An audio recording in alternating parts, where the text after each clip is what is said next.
Hey, hello, everyone. Thank you for joining us today for the Autism Basics webinar series. I am Erica Hurdle, Program Manager for the Iowa Regional Autism Assistance Program, and I'm here with Dr. Kelly Pelzel. Dr. Pelzel is a licensed psychologist and a clinical assistant professor working in University of Iowa Stead Family Children's Hospital's Child and Adolescent Psychiatry Division. She received her BA from the University of Northern Iowa and her PhD from the University of Utah. Dr. Pelzel provides assessment and treatment services for children and adolescents. She also is involved with intervention research. Additionally, Dr. Pelzel is a psychology technical consultant for the Iowa Regional Autism Assistance Program and clinical coordinator for the University of Iowa Stead Family Children's Hospital Autism Center. Dr. Pelzel is interested in evidence-based therapies for young children with and without autism. And now I will turn it over to you, Dr. Pelzel. Thank you, Erica, and welcome everyone. This is the first of a four-part webinar series. And so the next 4 weeks, we're going to be talking about different topics related to autism spectrum disorder. We're going to start this week by talking about autism in general, what it is, and what causes it, and get into the details of diagnosis. But before we get into any of those things, I wanted to just tell you a little bit about the Regional Autism Assistance Program in case you're unfamiliar with it, because it's a great resource here in the state of Iowa.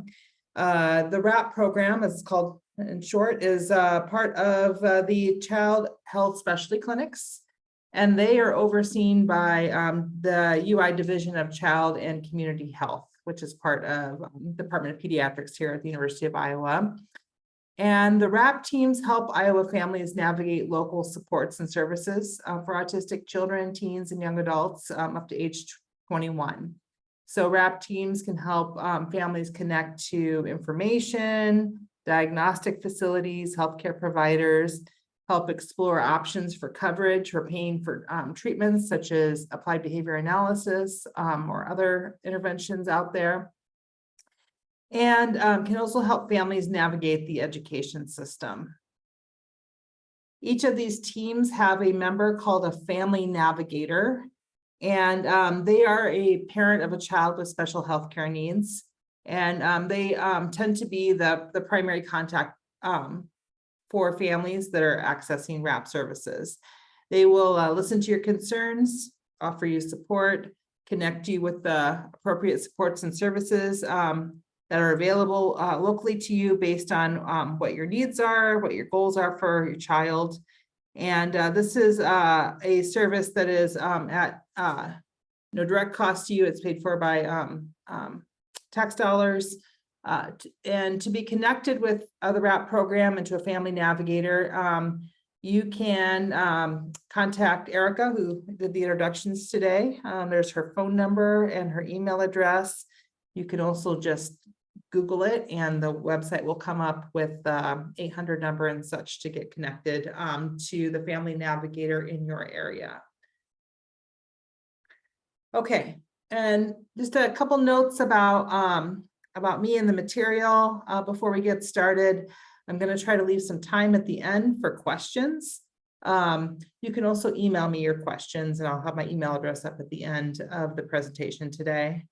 My background's a little bit different than a family navigator or other people that are on the RAP team. I'm a psychologist here, and so I did training to become a psychologist, and so I tend to view things through that lens. I will be interchanging identity first and person first language throughout the presentation today. And one last thing is that some of the material has a little bit of an Iowa focus. I would say less so today, more so as we go along, and particularly when we get to the presentation on education. That's pretty Iowa specific. So just to give you a heads up there if someone's joining from outside of Iowa. So again, goals for today are to talk about autism generally, talk about how it's diagnosed, talk about the causes of autism, and then we'll talk a little bit at the end about some of the early signs and symptoms and some of the more recent research that has been done in that area.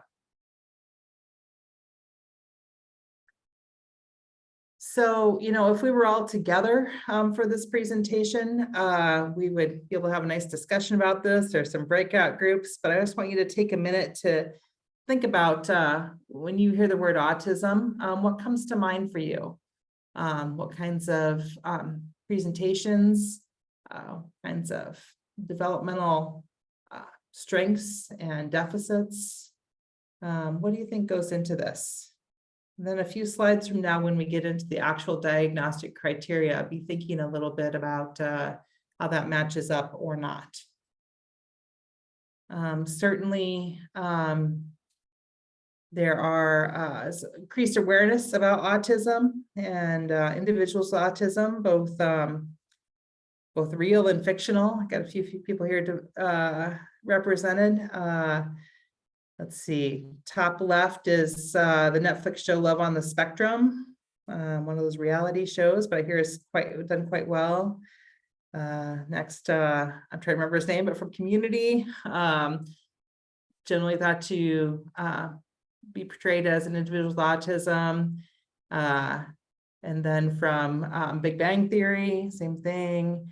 And then the bottom left, that's Temple Grandin. She's a real person, and actually, she's going to get an honorary doctorate this spring from Iowa State University. She's a professor at Colorado State University and has done very significant work in the field of agriculture, and also is a well-known person to come and talk and educate others about autism spectrum disorder. Okay. So thinking about those core components, when we really boil it down, we can say autism is a developmental disorder, and it's characterized to varying degrees by difficulties in the area of social interaction, verbal and nonverbal communication, and restricted and repetitive behaviors and interests. If we want to look at this more like visually, this is kind of how it looks. We used to have kind of these three areas as our three separate symptom areas when we did the diagnosis. So we thought about communication symptoms, social symptoms, and restricted and repetitive behaviors and interests. But it turns out it's pretty hard to pull apart communication from social. There's a lot of overlap there and a lot of things that are kind of it's hard to say which category they would belong to better. So in the current version of the diagnosis, we actually have social and communication difficulties combined into one symptom category.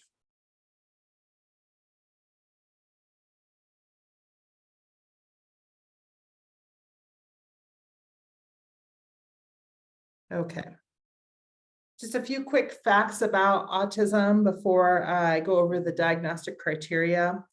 First of all, we think it's pretty common. So, and we think it's increasingly more common through a combination of how we diagnose it and how we think about it, and perhaps an actual increase in the number as well. So you can see, 20 some years ago versus now, there's about a threefold increase in terms of the prevalence rate. And, there is a little bit of variance by location. So when they do the big studies, there's like 8 states, I believe, that they look at real closely, and they're looking at them, over time. And you can see, the rate of autism is considerably higher in a state like California than a state like Missouri. So there is a little bit of variance by location when they're looking at these prevalence rates. What hasn't varied very much over the years, even as the prevalence rate has grown, is the ratio of boys to girls. So thought to be about 4 autistic boys for every 1 girl with autism. And for a long time, there was a discrepancy between the number of African-American children diagnosed with autism compared to Caucasian children. That gap has closed, so there is no difference in that currently. However, the number of Hispanic children identified with autism is still comparatively lower than for African American and Caucasian children.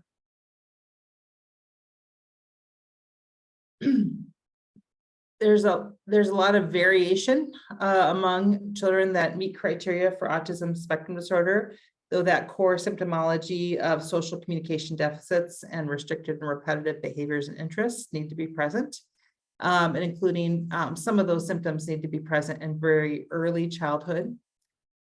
It's a stable disorder. There's no cure, but there are evidence-based interventions that target specific skills and can improve prognosis.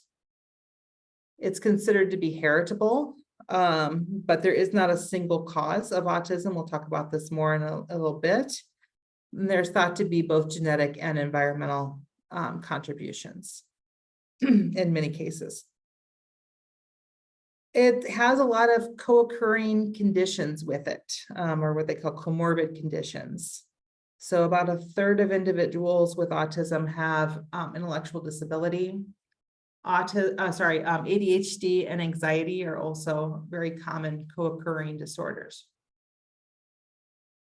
It's expensive, so between about 236 billion and 262 billion annually. And on an individual basis, the individual lifetime cost ranges from about 1.4 million to 2.4 million, again, depending on the presence or absence of an intellectual disability.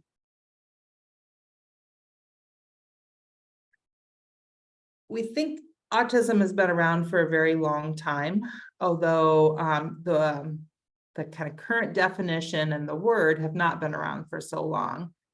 So there's some folks, historians and psychologists that are interested in history and things that have kind of looked back. And there's some very early examples, perhaps you remember from, like an old psychology class that you took when you studied nature versus nurture, the case of a boy named Victor in France, who was found out in the woods. And he had many symptoms that were consistent with autism spectrum disorder.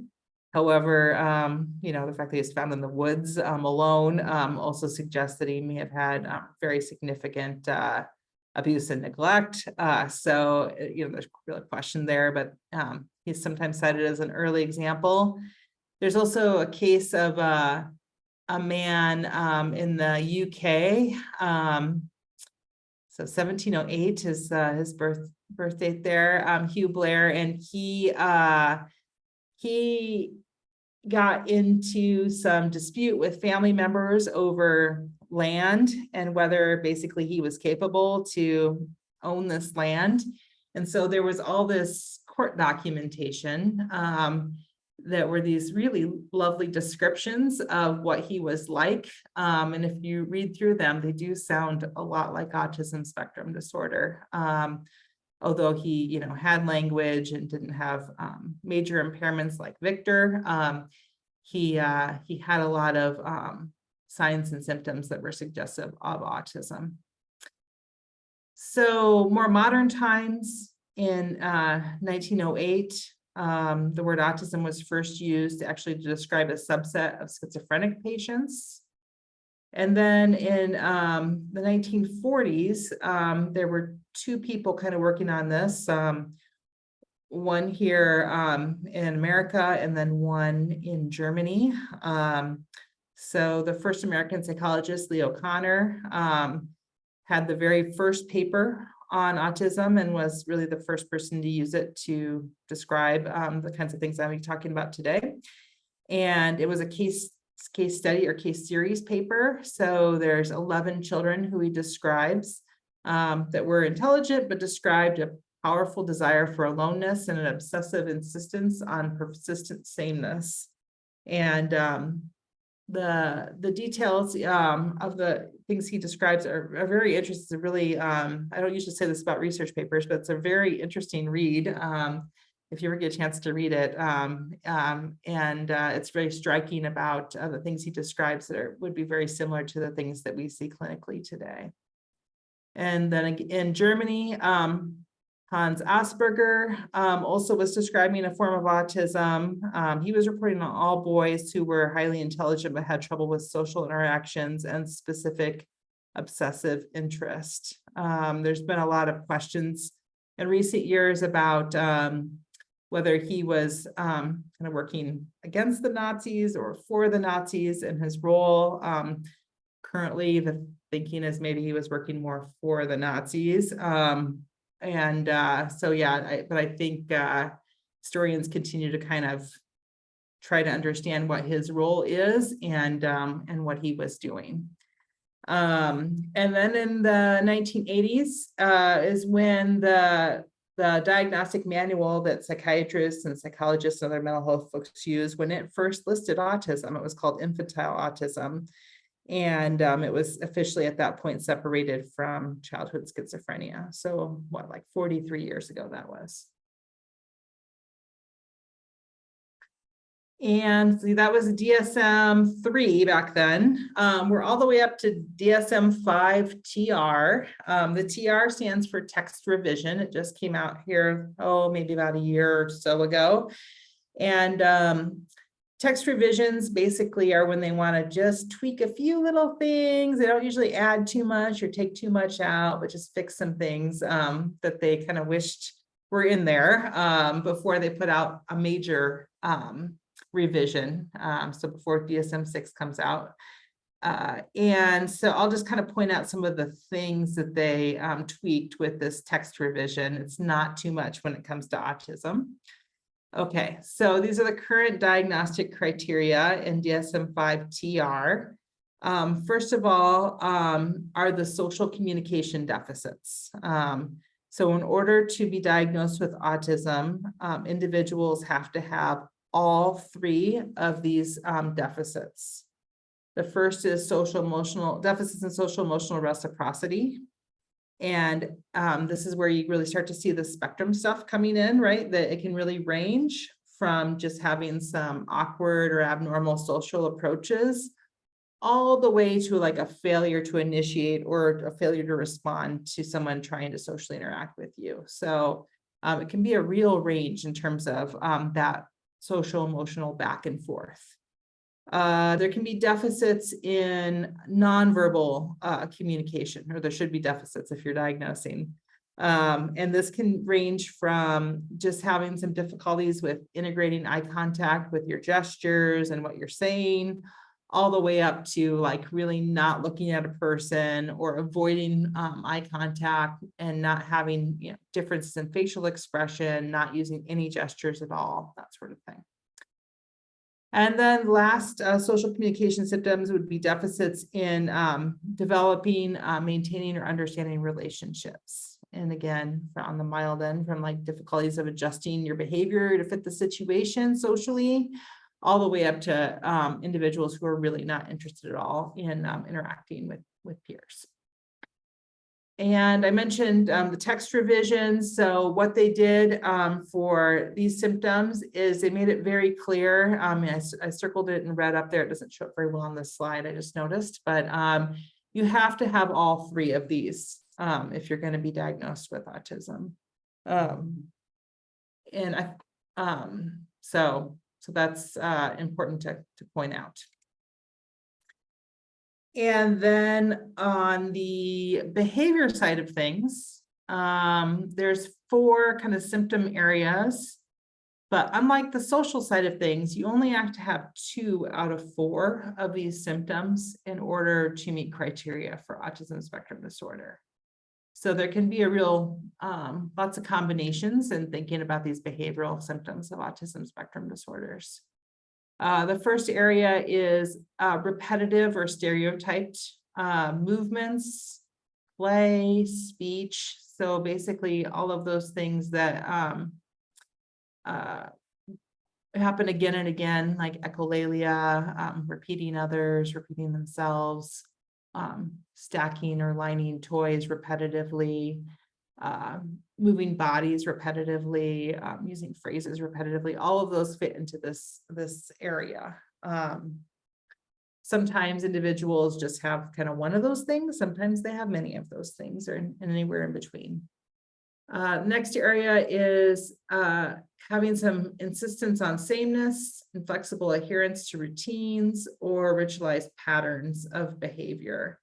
So those are symptoms like being extremely distressed at small changes to the environment or to the routine, difficulty transitioning between activities, even if the next activity is going to be a fun one, just that transition can be very challenging. Rigid thinking patterns, so getting really inflexible and thinking about how things are done, or rules for games, or how people play. And another example is like the need to take the same route every day, or eat the same food every day, or have food presented the same way every day. Those kinds of things that cause a lot of impairment and frustration for the individual and those around them. Next area is highly restricted fixated interests that are abnormal in intensity or focus. And a lot of people think about this one when they think about autism. So this is where individuals have strong attachments or preoccupations with certain objects. It can be an unusual object. Like I once knew a kid who was very, very interested in carburetors in cars, and would talk at length about those. Would do any sort of, I was with him for a research study. So I was doing lots of testing with him, and he would do lots and lots of testing for the opportunity to talk about carburetors or to go look at a carburetor. So he was definitely interested in that. Or it can be something that a lot of kids would be interested in, but the interest just becomes very perseverative and just really fixated. So something like Pokemon, or certain characters in comic books or things like that, where it just really becomes a big part and starts to interfere with conversation about other things. Okay. And the last symptom is hyper or hyporeactivity to sensory input, or an unusual interest in sensory aspects of the environment. So individuals who have like really high pain threshold, or they overreact to sounds or certain textures, or maybe they spend a lot of time looking at how things move, or how the light hits things. All right, so those are the diagnostic criteria. They also specify that symptoms have to be present in the early developmental period, but you may not see all of the symptoms until the social demands exceed capacity. So, for example, that third symptom, third social symptom of like understanding friendships and relationships, you might not see that until later on, when there's more opportunity for those kinds of peer relationships. You wouldn't see that necessarily in a 2-year-old. And on the flip side, sometimes there are symptoms present early on that later on people learn how to mask or camouflage. So you might not see like the difficulties with eye contact in an adult, even if they definitely had difficulties with eye contact back when they were a really young kid. And so the diagnostic criteria allow for all that. The symptoms have to cause significant impairment in social functioning, occupation, or other areas of functioning. And it's also important that people are taking into account developmental delay and where the person's at in terms of their cognitive skills, and making sure that they are not kind of unfairly that they're being fair in terms of trying to understand some of those deficits. The diagnostic criteria also have a number of specifiers, meaning that you can kind of say what else is going on beyond these autism symptoms for the individual.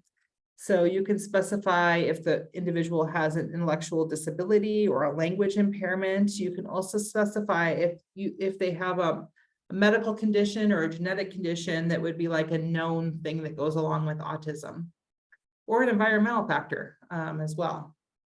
And the last thing is that you can indicate whether or not they have other neurodevelopmental, mental, or behavioral problems. And again, I don't know if you can see this on the slide, but I circled the word problem because that's something they changed in the text revision. So it used to say, I think, disorder rather than problem, meaning like if they had an anxiety diagnosis. And now you can actually use this specifier even if the person doesn't have an official anxiety diagnosis. If you're working with the person and saying, yes, they're very anxious, you can go ahead and list that as a specifier and not have to wait for someone to officially diagnose that if that's something you're not looking at as a diagnostician. And then there's some other specifiers as well. There's a lot of specifiers. These ones get at the kind of level of support needed for autism symptoms. You can look both across the social communication symptoms here, as well as the restricted and repetitive behaviors, and basically start to think about the level of support needed to be able to help that person with these deficits, ranging from kind of more minimal support to very substantial support there at level 3.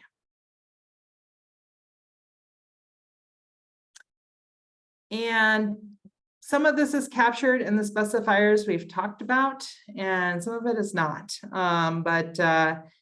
You know, when we start to think about all of these specifiers and then some comorbid things that can be happening, as well as just other areas of development, all of a sudden you have a single diagnosis with many, many, many presentations.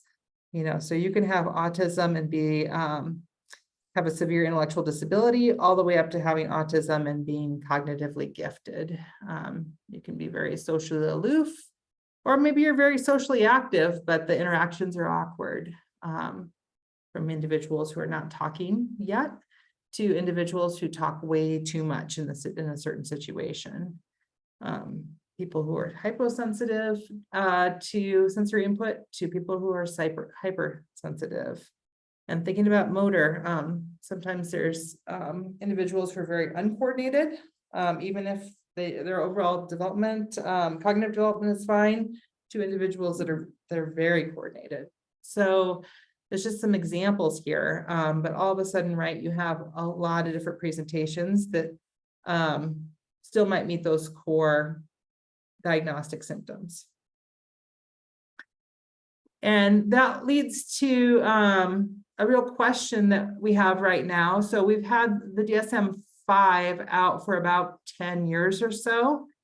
And it used to be that we had multiple autism diagnoses, and then they combined it all into autism spectrum disorder. But with all these differences in presentation, there's a real question being asked now about whether there should be a separate diagnosis for what they call profound autism. And these are just some examples of some things that would go into that might go into a profound autism conceptualization. Some people think about it as individuals that meet more of like that level 3 specifier. But the thinking is when you split things like that, maybe that better captures the needs of individuals in those individual groups, and so that you can start to program a little bit differently and provide services a little bit differently for folks with different needs. And that's not fully captured by the idea of the spectrum. It's an open question, and it'll be interesting to see what happens down the line. There's certainly been more and less autism diagnosis over the years, so it's a real question. Okay, but getting to how we diagnose now, how we take these signs and symptoms and arrive at an autism clinical diagnosis is typically done through a diagnostic evaluation. I will say I think as the prevalence rate has grown and as we've learned more about autism, how we're doing this now and how we might be doing this forward might start to look a little bit different, and it might start to be a more efficient and less time-consuming process than it has in the past. But I'll just say for now, kind of what the state of the art is here. So when we think about features of the assessment, first of all, we want to make sure that we have a good diagnostic interview with families. So parents or other caregivers, that we can talk about those social communication behaviors as well as the child's interests and behaviors as we think about those symptoms. And we want to think about what they're looking like now as well as in the past, particularly in early childhood. And then sometimes we also want to interview other people who are around the child, like daycare providers, teachers, or other adults who would know the child well, to try to get at that information. Secondly, we want to systematically observe the individual to try to see what we see in front of us. For a long time, the gold standard, I think it is probably considered the gold standard, but a lot of kids had the Autism Diagnostic Observation Schedule, or what they call the ADOS. And it's a really nice measure because it basically is a series of activities where you kind of set the child up to show behaviors when you would expect to see those behaviors. So you set up a situation where most kids would look up at you and you'd be able to see eye contact, or most kids would show pretend play, or most kids would initiate more of a social game. And so it's just activities that are designed to do that you do the same way every time. And then you have these real standard scores that you give according to specific guidelines of, hey, how many times did they initiate? How many times did they gesture? What did the eye contact look like? That sort of thing you scored along with the guideline. And the other nice thing about the ADOS is it had activities for kids all the way down into infancy, really, starting like 12 months of age, all the way up into adulthood. Depending on the age and the language level of the individual taking the ADOS, you pulled out different materials and different activities to use. So it was very nice that way. Now, during the pandemic, there was a real question about whether you could get good observations while you were wearing a face mask and the person you were assessing was wearing a face mask. And so a lot of people switched away from this measure or used this measure, but in a less structured way than they had in the past. So I think there's more people doing kind of more things now than there has been in a long time. So I know a lot of people here at the university and other universities across the nation, a lot of them started using a measure called the CARS, the Childhood Autism Rating Scales. Same kind of thing where you make an observation and you set up some opportunities to see different behaviors and different social skills and different communication skills, but a different measure. But most people are going to make some sort of observation to go along with their diagnostic interviewing. Here's an example if we were evaluating a toddler of some of the things we would be looking at closely when we were doing something like an ADOS. These are some of the skills we would be looking at because they're very predictive of an autism spectrum disorder, and you could think about how they kind of fit in with those different symptom areas that I talked about earlier. Let's make a few notes here as you're looking down through this. Under communication, oftentimes for young kids, if they're not using words yet, you're not going to hear like repetitive words, but you will sometimes hear atypical vocal intonation. So vocalizations that sound odd because of their tone or their pacing or just the quality of the sound. And so that's taken into consideration along with echolalia, that repeating of words. Okay. Third thing in the diagnostic assessment is that the diagnostician is taking into account how the individual is doing in other areas. So they're getting estimates of developmental functioning in other areas. So oftentimes they can do this by reviewing other evaluations that have been done through the education system, or even through screeners or things that the pediatrician have done.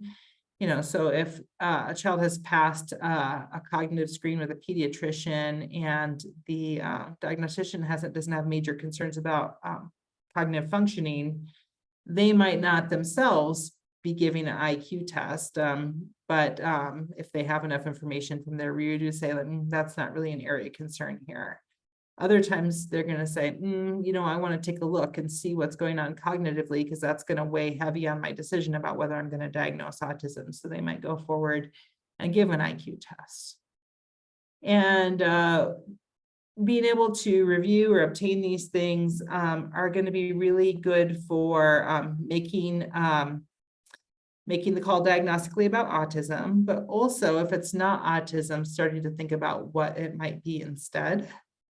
And also for planning for intervention, to know these things is an important thing, because you want to program a little bit differently for kids with and without language impairment, for example.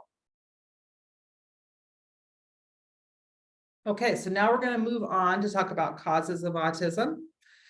So as I said earlier, so there's not just one cause. The fancy term for that is called equifinality. So we think there's multiple things that can cause autism, and then they present as a similar or same outcome.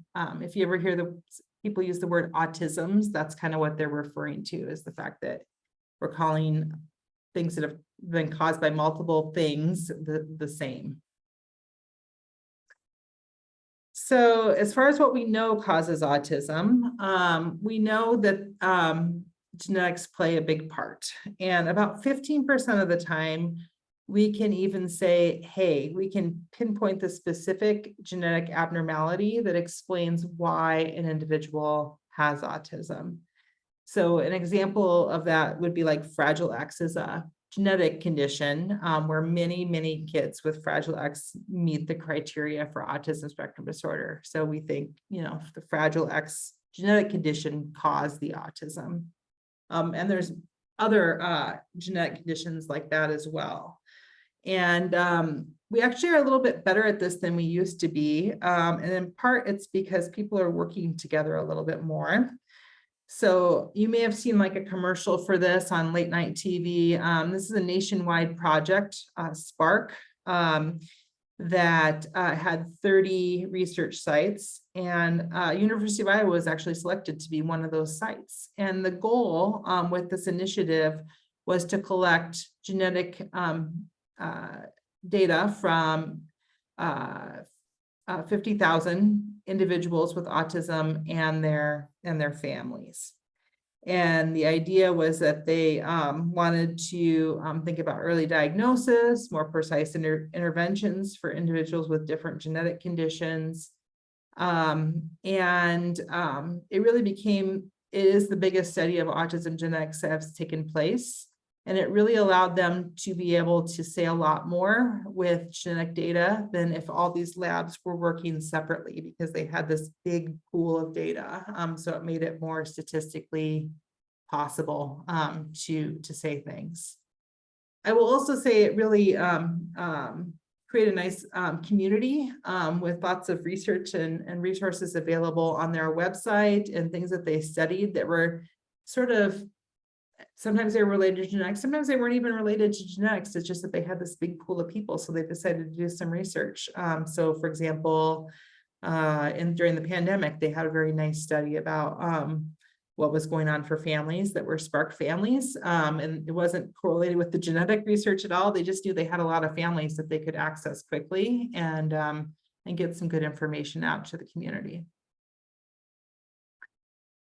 So here's just a little bit of a summary. This is actually a little bit dated, but at the 5-year mark, the things that they had accomplished. So you can see here, lots of labs and lots of researchers within those labs using the data. And they hadn't quite hit 50,000 at the 5-year mark, but they were getting close. And they were starting to publish some things from their early data. And they had discovered some new autism risk genes. So a lot of those came out of Spark and other research studies that were being done during that 5-year period. And research continues to come out from the Spark data for sure. Okay, so there is kind of genetics that we know plays a part, but there are also people who are looking at early environmental factors, either kind of separate from genetics or alongside genetics. And here are just a few that we know. So when we talk about early, I mean really early, like prenatally. That's where we think kind of the action is. And so here's some things that we know are risk factors for autism spectrum disorder. One is advanced parental age at time of conception, and that's both mom and dad. Maternal illness during pregnancy is a risk factor. Extreme prematurity, so babies who are born extremely early with extreme low birth weights, that's a risk factor, as well as if there are some difficulties during the birth process, like if a child has some oxygen deprivation when being born, that's considered a risk factor for autism as well. Here's some other things that are being studied, and I tried to pick some things that were interesting because it has some local ties here. So immune system functioning, looking at mom's immune system definitely is something that's being studied. Exposures to pesticides, that's an area of research. Exposure to air pollutants, myelin.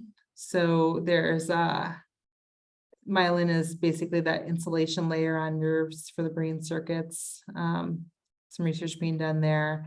Prenatal folic acid, that's an interesting story as well. So just to kind of backtrack on some of these things, thinking about pollutants. There's a big study going on right now with the wildfires in California a few years back, where they had lots and lots of wildfires. They're now looking at outcomes in terms of autism spectrum disorder. And the person who's leading this study is a graduate of the public health PhD program here at University of Iowa, Rebecca Schmidt. And she's also looked at that question of folic acid. And for a while, they thought it was not enough folic acid well, it is correlated with an increased risk for autism spectrum disorder. But they also found out, actually a different lab found out, that too much folic acid could be correlated with autism spectrum disorder as well. So they think it may actually be kind of a U-shaped pattern, or if you think about kind of a Goldilocks pattern of you want to have just the right amount, not too much, not too little, just the right amount. They've also started thinking about individual differences and how different women may need different amounts of folic acid during pregnancy. So that's still a little bit of an open question there. And then here at Iowa, we have the Hawk IDD RC, which is a research center that's federally funded. There's not too many of these around the country, so we're really lucky to have one here. Where they are looking at more of these early environmental factors as well. So I think you're going to start to see a lot of research in this area coming out of the University of Iowa. Well, even more research coming out of the University of Iowa in this area. A few things we know that do not cause autism. One is bad parenting. So this is an early theory of what causes autism, starting even back with Leo Connor, started to talk about that mothers who were, not kind or not warm with their child, that might have been what caused the autism. That has definitely been disproven as a theory, as has theories about the MMR vaccine causing autism spectrum disorder. There have been many, many studies now discounting any sort of association between the MMR vaccine and autism spectrum disorder. Okay, now finally, I want to end with just a little bit on how we've started to learn about some of the very early signs and symptoms of autism spectrum disorder. Because I think this is kind of interesting and important to be thinking about in terms of early diagnosis and early intervention. So we wanted to be able to look at this for a long time, but only kind of in recent years have we gone about this in a smarter way. So people did all kinds of retrospective studies where they asked people about, like, what was your child like when they were younger? Turns out people are terrible at remembering that. All people, professionals, parents, everyone has just a bad memory for what people were like when they were younger. And so a smarter way to study this is what they do now, which is prospective studies. And what they've done basically is follow the younger siblings of individuals who are diagnosed with autism, because what we know is that because of that genetic component, siblings are much more likely than people in the general population to be diagnosed with autism spectrum disorder. So, the rate for autism, I said was, or the prevalence rate was 1 in 44 for siblings. It's more like 1 in 10 or 1 in 5. Okay. And so they have this group then that they can follow to see what they can see real early on. And this is just kind of a summary of their findings across many studies. But basically, if toddlers get to about 18 months of age and have pretty clear-cut symptoms, they're likely to have a stable diagnosis of autism spectrum disorder. And this is particularly true with these two combinations of symptoms here. So poor eye contact coupled with limited gestures and limited giving and showing of items. If a child has clear-cut symptoms of autism and they include that, or they have okay eye contact, but they have repetitive behavior, and then that limited giving and showing, those patterns tend to be particularly stable of, like, this child's going to still meet criteria for autism at age 3, 4, 5, and on. They've also found that even early on, toddlers and even babies can have some sticky attention where they start to get kind of fixated and interested in specific things on toys and other materials. So you can start to see that as a very early symptom. And in addition to being at risk for autism, those infant siblings are also at risk for other developmental problems, such as language problems. They're also at risk for having some symptoms of autism, but not meeting full diagnostic criteria. And sometimes that's referred to as broader autism phenotype, meaning you have some symptoms of autism, but if we lay it out on those diagnostic criteria, there's not quite enough there to call it autism. Infant siblings are also responsive to early interventions. So there's been a few studies where they have done some early interventions and then looked at outcome, and the outcomes are better than if they had not done the interventions. And the idea with this is that basically some of those very early symptoms that are a little bit that are less easy to spot and start to kind of accumulate on each other. They start to kind of cascade. So for instance, if a child's not making joint attention and looking at the same things their caregivers are looking at, then that starts to affect other aspects of their social functioning. And understanding that trajectory is going to be really important to diagnosing kids earlier and getting them services earlier. Here's how it kind of looks in terms of a visual. So you can see there actually at the 6-month mark. I could have pulled a lot of different graphs for this, but I pulled one that's like a diagnostician or a researcher examining social engagement. So how engaged they are with the other person. 6 months, really no difference between the groups. But you can see that trajectory then of kids who ultimately get diagnosed with autism spectrum disorder. And I think they do that diagnosis at age 3.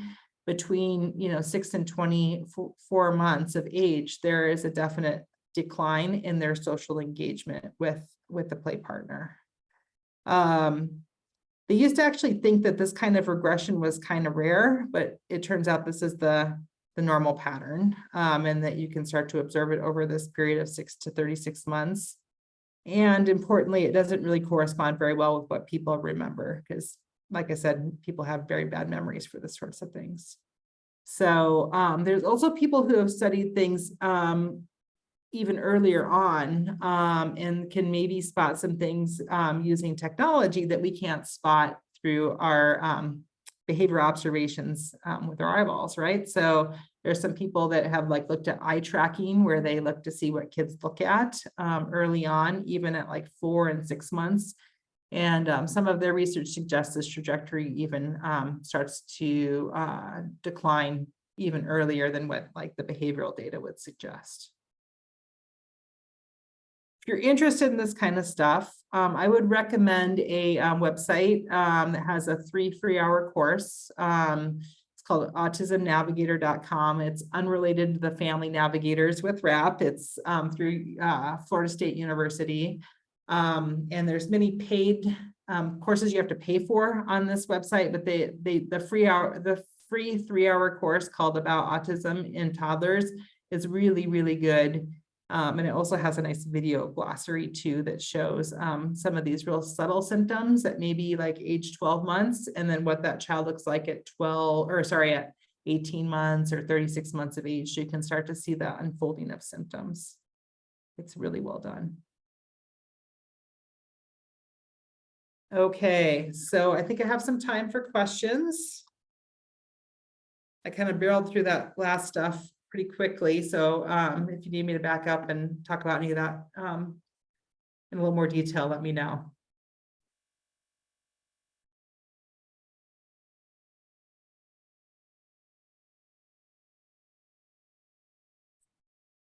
Just give everyone a minute to type your questions in the question or chat box.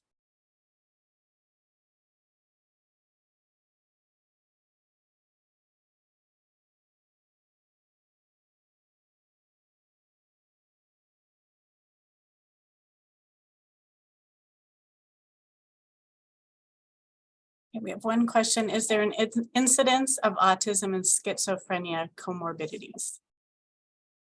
Yes, there is. And I think you can be diagnosed with both. And yes, there is a higher, right, it's higher than what expected on the general population. And there's also some interesting genetic work where some of the genetic abnormalities are predictive of both autism spectrum disorder and schizophrenia.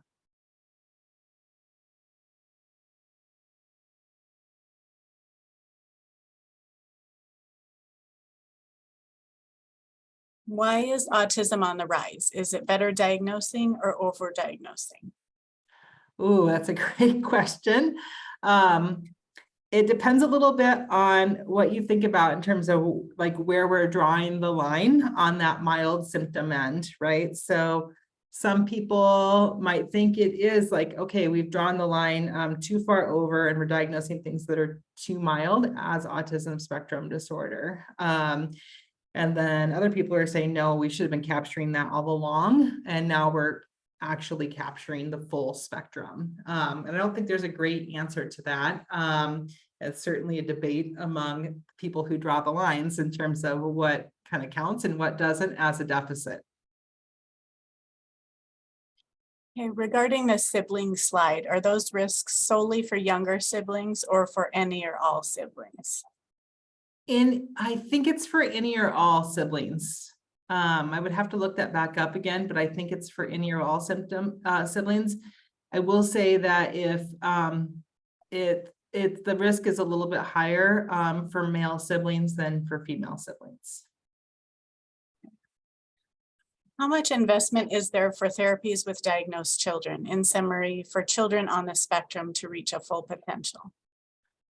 Well, I think we are doing better than we were doing. But there's definitely room for growth there, both in terms of what we're providing through education system, but as well as what we are supporting and funding outside of school as well, and what's available, and people got to be able to make a living if they're providing intensive services. And so thinking about, those reimbursement rates and things, all of that affects what people are able to provide. So as those things get better in a state, including in a state like Iowa, you see more options for services. And when they're not very good, people can't make a go of it in terms of being able to provide services. Okay. For the children no longer meeting ASD criteria at an older age, is it primarily correlated with early intervention, mild symptoms to begin with, etc.? Yeah, that's a great question. It is correlated with both with milder symptoms and intervention to some degree. And oftentimes those kids end up with another diagnosis. And this is a small subset of kids who are diagnosed with autism, but there are kids who definitely, like, clearly everyone agrees, yes, they met criteria for autism spectrum disorder. Some of the best people in the world saw them when they were young, and then they see them when they're older and they do not look like they have autism, but they oftentimes look as though they have ADHD. So they are trying to kind of understand that crossover. Of when kids with some of this called like falling off the spectrum, sometimes they land in another diagnostic category. That probably ties well into this question. What avenue would you suggest a parent take if they believe their child is autistic, but they've been evaluated twice and it was noted they have several traits but don't believe they qualify? So first of all, I would make sure that the diagnosticians had kind of done what they needed to in terms of understanding early symptoms, getting information from multiple sources about current symptoms, and understanding that developmental piece as well. And particularly if there's some concerns there about like uneven cognitive skills or something like that, to get that all kind of lined up and checked out as part of the evaluation process. And I certainly would be, if I was going to be seeking out a third opinion on something like that, be going to someone who's using standardized measures and really taking their time and looking at those things.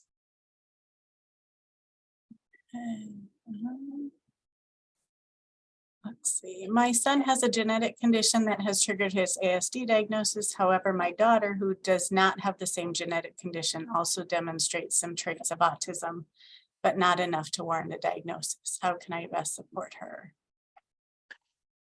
Great question. Yes, that happens as well. So she probably falls in that broader autism phenotype category.